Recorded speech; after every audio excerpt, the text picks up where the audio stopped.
Welcome back to my channel. ಹೇಗಿದ್ದೀರಾ ಎಲ್ಲರೂ? ಆರಾಮಿದ್ದೀರಿ ಅಂದ್ಕೊಂಡಿದ್ದೀನಿ. ನಾವು ಆರಾಮಿದ್ದೀವಿ. ಬನ್ನಿ ಇವತ್ತಿನ ರೆಸಿಪಿ ಏನು ಅಂತ ನೋಡೋಣ.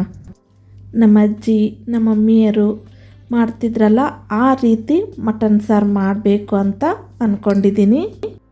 ಬನ್ನಿ ಹೇಗೆ ಮಾಡ್ತಿದ್ರು ಅಂತ ನೋಡೋಣ. ನೋಡಿ, ನಾನಿಲ್ಲಿ ಮೊದಲಿಗೆ ಗ್ಯಾಸ್ ಹಚ್ಕೊಂಡು ಒಂದು ಪಾತ್ರೆ ಇಟ್ಕೊಳ್ತೀನಿ. ಪಾತ್ರೆ ಬಿಸಿ ಆದಮೇಲೆ ಸ್ವಲ್ಪ ಆಯಿಲ್ ಹಾಕ್ಕೊಳ್ತೀನಿ.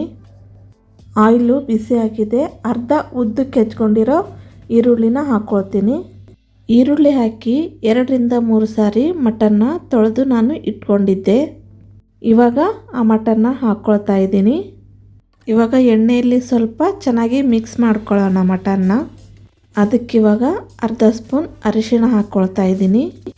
ಚೆನ್ನಾಗಿ ಅದನ್ನು ಮಿಕ್ಸ್ ಮಾಡ್ಕೊಳ್ಳಿ. ಇವಾಗ ರುಚಿಗೆ ತಕ್ಕಷ್ಟು ಉಪ್ಪು ಹಾಕ್ಕೊಳ್ತೀನಿ. ಇವಾಗ ಇದನ್ನು ಮಿಕ್ಸ್ ಮಾಡಿ ಬಿಡ್ತೀನಿ. ಇದು 10 ನಿಮಿಷ ಬೇಯ್ಕೊಳ್ಳಿ. ಒಂದು ಸೈಡು ಮಸಾಲೆಗೆ ರೆಡಿ ಮಾಡ್ಕೊಳ್ಳೋಣ. ನಾನಿಲ್ಲಿ ಮಸಾಲೆಗೆ ಹಾಕೋದನ್ನೆಲ್ಲ ಹುರ್ಕೊಳ್ತೀನಿ. ನೋಡಿ, ನಾನಿಲ್ಲಿ ಒಣ ಕೊಬ್ಬರಿ ತೊಗೊಂಡಿದ್ದೀನಿ. ನೀವು ಬೇಕಿದ್ದರೆ ಹಸಿ ಕೊಬ್ಬರಿನ ತೊಗೊಳ್ಳಿ. ನಾನಿಲ್ಲಿ 2 ಬಟ್ಲು ಒಣ ಕೊಬ್ಬರಿನ ತಳ್ಳಗೆ ಹೆಚ್ಕೊಂಡಿದ್ದೀನಿ. ಸ್ವಲ್ಪ ಹಾಗೆ ಇದನ್ನು ಬೆಚ್ಚಗೆ ಮಾಡ್ಕೋಬೇಕು ಅಷ್ಟೇ.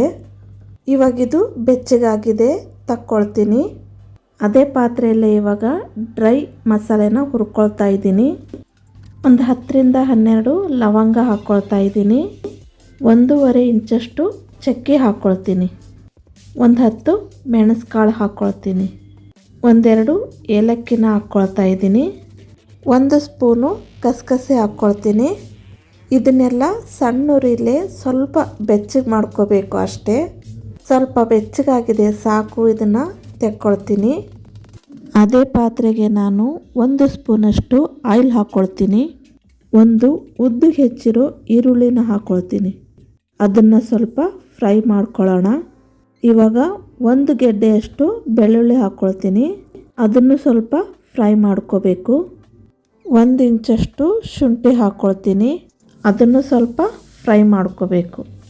ಇವಾಗ 2 ಹೆಚ್ಚಿರೋ ಟೊಮೆಟೊ ಹಣ್ಣು ಹಾಕ್ಕೊಳ್ತಾ ಇದ್ದೀನಿ. ಎಲ್ಲನೂ ಸ್ವಲ್ಪ ಮೆತ್ತಗಾಗೋವರೆಗೂ ಇದನ್ನು ಹುರ್ಕೋಬೇಕು. ನೋಡಿ, ಮೆತ್ತಗಾಗಿದೆ. ಇವಾಗ ಸ್ವಲ್ಪ ಕೊತ್ತಂಬರಿನ ಹಾಕ್ಕೊಳ್ತೀನಿ. ಇದನ್ನೇನು ಬಿಸಿ ಮಾಡೋದೇನು ಬೇಡ. ಇವಾಗ ಮಟನ್ ಏನಾಗಿದೆ ಅಂತ ನೋಡೋಣ. ನೋಡಿ, ಅರಿಶಿನ ಉಪ್ಪಲ್ಲೇ ಸ್ವಲ್ಪ ಇದು ಕುದ್ದಿದೆ. ಇವಾಗ ಇದಕ್ಕೆ 2 ಸ್ಪೂನಷ್ಟು ಅಚ್ಕಾರ್ ಪುಡಿ ಹಾಕ್ಕೊಳ್ತಾ ಇದ್ದೀನಿ. ಚೆನ್ನಾಗಿ ಅದನ್ನು ಮಿಕ್ಸ್ ಮಾಡ್ಕೊಳ್ಳಿ.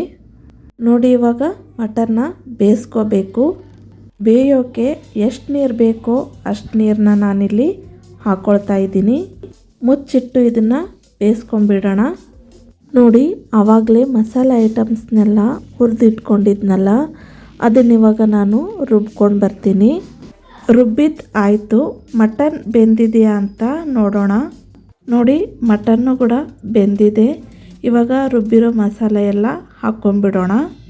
ನೋಡಿ, ಮಸಾಲ ಹಾಕಿದ್ದಾಯಿತು.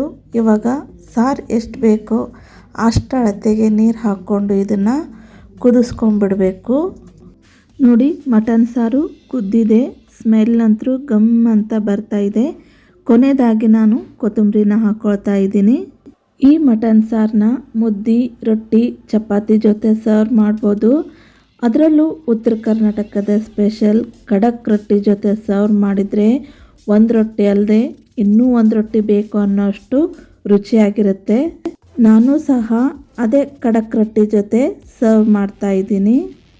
ನಾ ಮಾಡಿರೋ ಈ ರೆಸಿಪಿ ನಿಮಗೆ ಇಷ್ಟ ಆಗಿದೆ ಅಂತ ಅಂದ್ಕೊಳ್ತೀನಿ.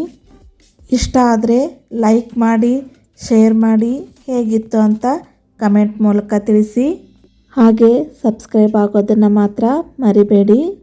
ಮತ್ತೆ ಸಿಗೋಣ ಇನ್ನೊಂದು ವಿಡಿಯೋವೊಂದಿಗೆ. Thank you for the watching.